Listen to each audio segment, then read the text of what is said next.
Welcome to Building Toronto. I'm Peter Sobchak. It's said your health is the most important thing, and this sentiment is certainly echoed by the explosion of ambitious new healthcare projects being built across the city. In this episode, we take a look at two of these projects.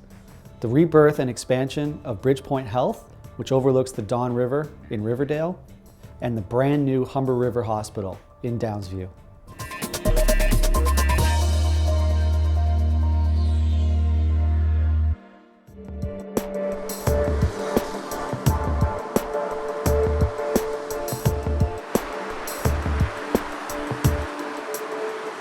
Anyone who looks at the new Bridgepoint Hospital thinks, wow, what is it?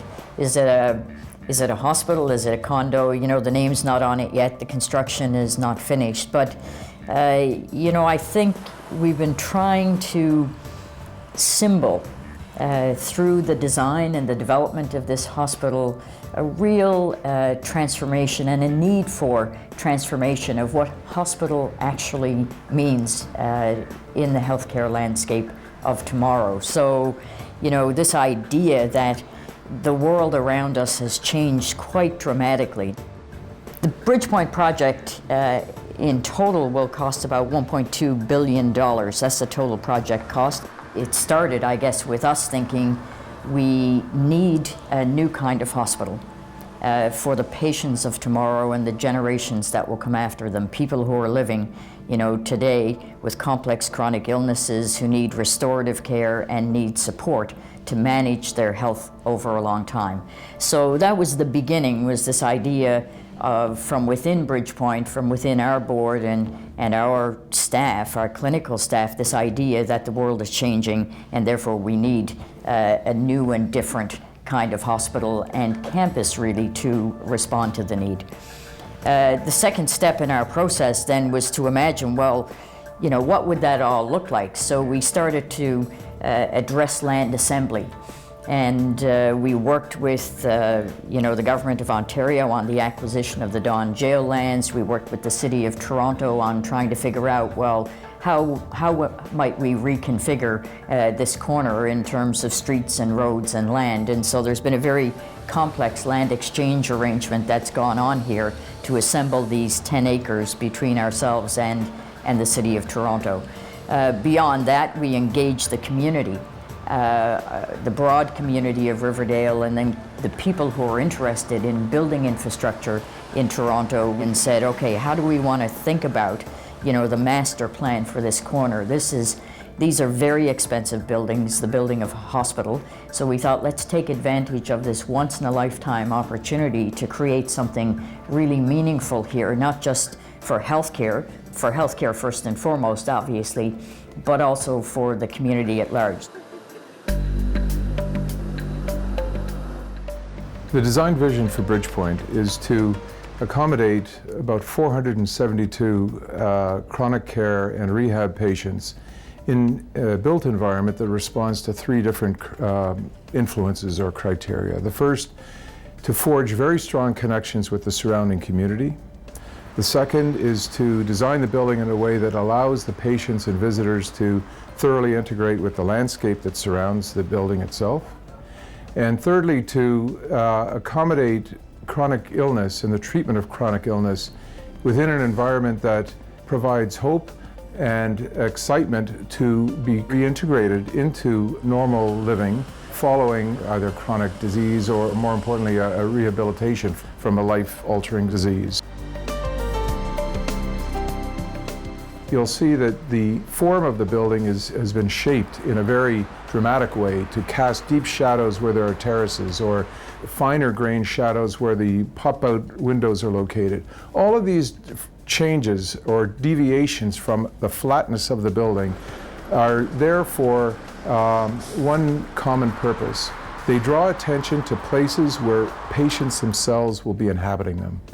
Whether it's the ground floor terrace that's very deeply cut, that's a spectacular space to allow for the integration of the surrounding community with the patients within the building and visitors. Up on the 5th floor, two very large balconies with deep, deep shadows have a similar effect. And finally, on the rooftop terrace, there's spectacular views to the south and to the west of the city. They'll be wonderful for communities and for patients, but even for the people on the exterior of the building to clearly distinguish or see different zones within the building through these large spatial moves. There are other components of the massing of the building, the design, that are directly created by programmatic needs of the interior. But what really is compelling, I think, for an architect in the design of healthcare facilities is creating an environment that will come as close to providing cure, but at a minimum, at least providing care for the patients who are there. And to really be mindful of the state of mind, emotionally, psychologically, spiritually, and physically, that patients are in, is, I think, what preoccupies us the most during the design phases. I'll give you an example of how we have configured the design of the patient room to respond to the desire to rehabilitate the individual, not just physically, but also spiritually and psychologically. Every room has a horizontal window and a vertical window, and this is very clear from the exterior. And the number of vertical windows that actually project beyond the plane of the building number 472, equivalent to the number of patients in the building. And when the patient arrives, usually they're prone, either coming in on a stretcher or certainly not in the best of physical shape. But over the time of rehabilitating and strengthening, the patient becomes more vertical and is able to step out and see the depth of life outside after having simply seen the breadth of life through the horizontal window. And it's a metaphor, and it's likely not to be thoroughly understood by a lay person driving up and down the Don Valley, but I think if people begin to experience the building as visitors and caregivers will, they're going to ask these questions. We really believe that most of the care will take place in the community, that our hospital, while it will have inpatient care, it also needs to be a resource to the community. So you'll see, there's lots of glass, which kind of symbolizes that very permeable wall between us and the community. It's not really meant to be there at all. All kinds of clinics and connectivity. The landscape itself, is intended not just to provide a resource for people in the hospital, but this building is meant to be a catalyst for people in our community, a gathering place where people will actually come. It'll have bike paths and walkways and connect for the very first time South Riverdale directly into Riverdale Park, into the valley and beyond. So this idea of encouraging people in our community to come and use the site actually for their own health and wellness.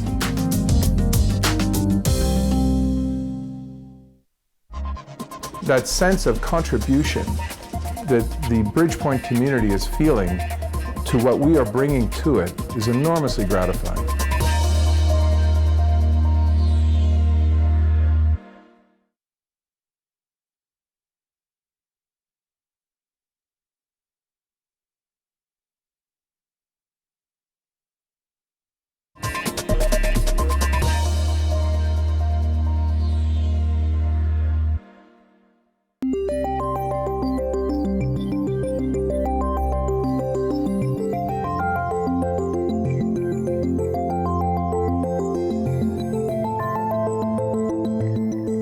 We mobilized onto site about 3 years ago. It was an existing hospital site. We had to do some enabling works to enable us to build the new hospital. Once we had relocated the existing entrance for the hospital, we started with what would be considered standard construction techniques, drilling and shoring and caissons, and then from there we built the hospital structure and then followed along with the building envelope, and the finishes are following that. The structure of the building is a reinforced concrete structure. The cladding on the outside is a combination of zinc siding, curtain wall, and stone around the lower 2 floors. There's 2 stories below grade, a couple of concourse floors, and 10 stories of hospital patient care floors. Bridgepoint will be LEED certified, and this is a classification system under Canada's Green Building Council classification for energy efficiency. So LEED certified is the lowest level of LEED certification. The amount of water that is consumed in a hospital, the amount through all the plumbing fixtures, the amount of energy consumed to change the air quantities is tremendously high as well. So to simply attain LEED certified is a significant accomplishment. On the exterior, the amount of glazing is limited to 40%. So we've adhered to a maximum threshold of glass where solar gain and heat loss are prone. Plumbing fixtures have been selected for low water consumption, for low flush toilets and things like this. Gray water recycling that occurs for irrigation of the garden areas. The lighting is controlled through occupancy sensors so that lights are only on when the rooms are being occupied. So these are fairly conventional techniques to reduce energy consumption, but we've used the maximum at our disposal to ensure that the energy reduction is maximized throughout the life of the project.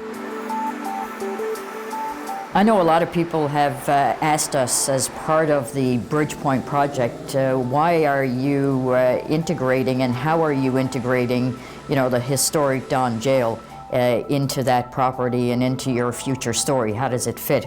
So I guess the simple answer is, first of all, Don Jail and this correctional service has been on this site with the predecessors of Bridgepoint for 150 years. It was a very forward-looking move by the city fathers in 1850 to say we should build a correctional facility and we should also build a hospital for people who couldn't afford to pay for health care, and you did have to pay for health care at that time. And we're keeping it obviously because of shared history on the site, because it's an important part of architecture, and because it really did play a role in reformation and transformation of community correctional services. And I think it's a great metaphor, to have the jail to turn a place of incarceration into a place of innovation. That's what we say, and innovation really in restoring the health of people and the lives of people. So it will function as our administration center, our education headquarters, and ultimately also house some of our research operations. The public can learn about the history of the site, the fact that there have always been a healthcare facility and a house of detention coexisting for the 150 or almost 200 years of the existence of that property for people in Toronto. So there's a lot to be told, and that will be available to everyone during normal business hours of the hospital. But what is particularly significant about the rejuvenation of that building is that Bridgepoint has had the courage to be able to repurpose it for a brand new use, that of as an administrative center. Architecturally and from an interior design standpoint, it's been a very, very interesting to, at the one hand, preserve and pay homage to certain key heritage elements within the interior, but at the same time make it a compelling and exciting place, a state-of-the-art place. So it's a very interesting combination of merging absolutely contemporary design with some of the greatest heritage features of the city. So the idea of the new Bridgepoint is to say there's a new era in healthcare. This idea that we're not just diagnosing and treating people, but actually what we need to do is now work with people, not just treating and treating patients, but also partnering with people over the period of time that they're in our hospital, but then following people into the community. We imagine, the new Bridgepoint and the Bridgepoints of tomorrow being health hubs that provide restorative care, but where people can come back into very active community programming, promoting health and wellness and getting people back to and continuing to be able to live productive lives. The building is spectacular. I think the imagery of the building, it's a very iconic building because of the distinctiveness of its form on the exterior. And that has been a wonderful segue to enable me as an architect to become involved in this project. But that sense of contribution that the Bridgepoint community is feeling to what we are bringing to it is enormously gratifying. The idea of a welcoming front door and reopening this campus, you know, from a very institutional site to a very warm and welcoming public site, I think is quite important for us in terms of our history and also for the future of architecture for the City of Toronto.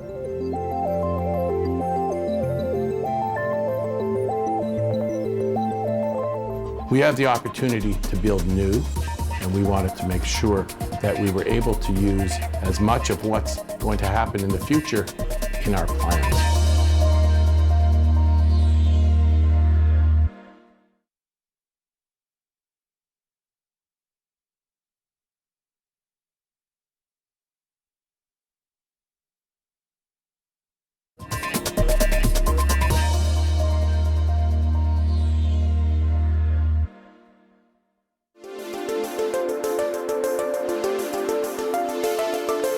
In 1997, 3 community hospitals merged. They were Northwestern General, Humber Memorial, and York Finch General Hospital. And they became Humber River Regional Hospital. When we looked at the plans that were on the table for the 3 facilities, we didn't feel it was going to be adequate to serve the needs in the long term. We came up with the plan that we would change the model of care because the model of care across the province had changed, and that we needed to provide most of the services out in the community while the acute care services were centralized. The new Humber River Hospital, located at Keele and 401, is going to be at the center of the care that we're going to provide for the community. The hospital is 1.8 million square feet. It's 656 inpatient beds, and then all the other services you would want. So we provide all services except open heart surgery and neurosurgery. It's built on a part of a campus that's a Government Ontario campus at Keele and Wilson. It was called the Ministry of Transportation site, and we have almost 30 acres that we're building on, and the hospital will be 14 floors high and about the size of 2.5 football fields on the base levels.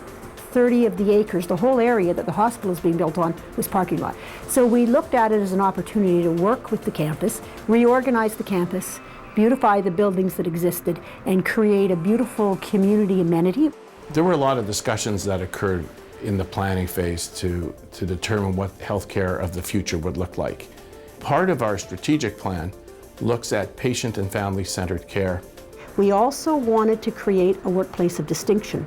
And in creating a workplace of distinction, it has to be an environment that your staff are comfortable working in, your physicians are comfortable working in. And we came down on 3 areas for the new hospital of being lean, green, and digital. Lean is one that we started planning long before we even had approval for the hospital. But we realized that in small, old buildings, I don't have to walk very far to deliver care and find things. When you start to look at modern building design, you're talking about a much longer walk. You can't ask somebody to be happy at work, be able to see their patients and enjoy what they're doing if you're doubling the amount of time they have to walk. We asked the designers and the builders to take this into consideration as they designed our building, to bring us some really unique ideas about how to decrease the amount of walking time, how to get sunlight into these big units, how to be sure that the patients had a relaxing and quiet environment to be in. And one of the things they did was they located staff elevators and supply closets and supply elevators quite frequently throughout the unit within the center of that 32-bed unit. So a nurse doesn't have to walk any further than 6 beds away to try to find the supplies she needs. In terms of our patients, we knew from a new way that Ontario is building hospitals that 80% of our patients would have a single patient room. So when you start to have a single patient room with a 3-piece bathroom in it for the individual patient, you are able then to create some space for the family to stay over, and you start to welcome the family into the room. We did take into consideration how we would be a partner in the community. A lot of our design is about that, about creating a facility, although large, that fits into the community. So part of our strategy is being green. Green not only means energy efficient, it means that we're using green roofs, but a lot of green around the building as well. and so that there are bike paths, walking paths, places to sit. Lots of trees, healing gardens, gathering places for people to sit. We've tried to be respectful of some of the designs and furniture in the community and create some nice sitting areas and green walking paths for people. A digital hospital means that every process within the facility is fully automated. Patients from home would be able to access their health record. They would be able to look at when their future appointment is and show them the location within the facility to go to. The supplies within the hospital will be delivered straight to the unit by robots, saving time for the people who are trying to provide the care. Our digital vision has really focused on how am I connecting with my patient. There is not only a screen at the bedside for the patient to use, but also a monitor at the foot of the patient's bed, and both of those devices will have on it their email, their TV, video, internet connection, but it will also have access to their chart. It will have learning videos on it. It will allow, just by virtue of me walking in the room, my picture to come up and the person will know who comes in the room. These devices will help people to feel like they're not isolated. They can have Skype with their family. They can communicate any way they want on these devices. Our entrance for ambulatory care is called Portals of Care, and we fashioned it very much after an airport design. When a person drives up, they'll be able to drop off right at the entryway for the type of treatment they're coming for. It'll be clearly labeled. Their information will tell them which door to come to. They'll walk 30 feet across a beautiful entryway and go straight into their clinic appointment. It's a bit of lean processing that we did for our patients. We didn't want them to have to walk a great distance. We wanted it to be close and easy access for them.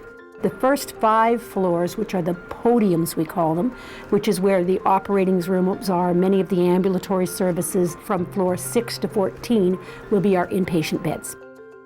The patient care tower is largely glass, and that's of course to allow windows for our patients to be able to look out of. So it's largely glass, but there is also some brick and some precast concrete, trying to give it more of a community look and not just a great big tall glass building. We have what we call the main LA, and what it is a almost 3-height lobby entrance that is the full length of the building, and it will allow you to look to either end where there are elevators that can take you up into the building.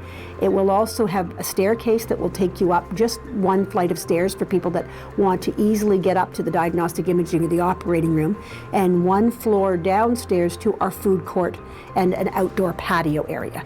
The staff areas and the place that our automated guided vehicles will deliver product and things will be coming and going are internal to the nursing units. So in fact, as you come as a visitor, it's a very peaceful environment that you as the public are traveling in. You're not seeing carts being pushed through there, you're not seeing product being delivered, you're not seeing linen being delivered. All of that is being done internal to the building on the nursing units. The public area, it really has a more peaceful, more quiet environment for people to come and go from. One of our sites at Finch and 400 is going to be ambulatory care. The church site and the Kiel site will be decommissioned and will not be used for acute care and are not part of our future model of care. Over a 30-year period, with the maintenance and the fees that must be paid, the total project cost is $2.6 billion. When people talk about the cost of a building, they talk about the cost of construction. They talk about the cost of maintaining it over 30 years. So when you hear very large dollars for these DBFM projects, these design, build, finance, maintain projects, it's because you're talking about not only the cost of the construction of the building, but you're also talking about the cost of maintaining it over the 30 years. We have the opportunity to build new, and we wanted to make sure that we were able to use as much of what's going to happen in the future in our plans. And that's how we came about with looking at technology, but also trying to set a benchmark for what other people can use in their current facilities and what other people should think about if they're building a new facility. Bridgepoint and Humber River represent not only 2 of the largest and most impactful hospital projects across the country, but also a paradigm shift in how healthcare delivery is being viewed in the new millennium. I'm Peter Sobchak. Join me next time on Building Toronto.